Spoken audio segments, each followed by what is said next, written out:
Fertilisation ఏ విధంగా చేయాలి అనే విషయం గురించి తెలుసుకుందాం.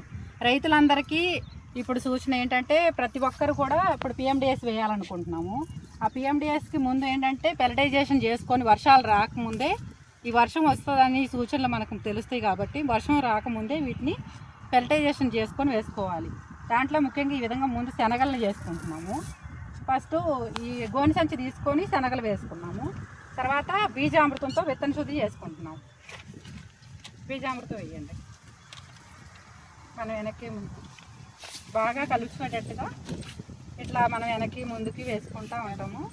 తర్వాత ఫస్ట్ లేయర్గా ఎర్రమట్టిని వేసుకుంటున్నాము.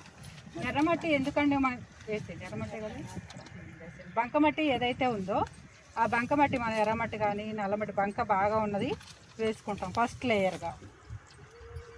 ఫస్ట్ మనం బీజామృతంతో ప్రతి విత్తనం కూడా విత్తన శుద్ధి అనేది చేసుకోవాలి. విత్తన శుద్ధి చేసుకున్నట్లయితేనే మనకి తెగుళ్ళు అనేది రావు, అలాగే మొలక శాతం బాగా వస్తుంది. అలాగే ఈ ఫస్ట్ లేయర్ని మనం వేసుకోవడం జరుగుతుంది. వేయండి, మీరు మట్టికి ఆపుకోకుండా అంతా ఉండండి. తర్వాత కొంచెం కొంచెం వాటర్ వేయండి. వాటర్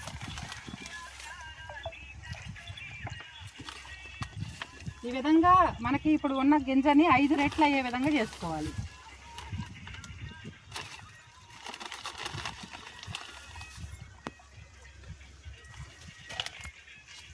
తర్వాత లేయర్ ఘనజీవామృతం వేయండి.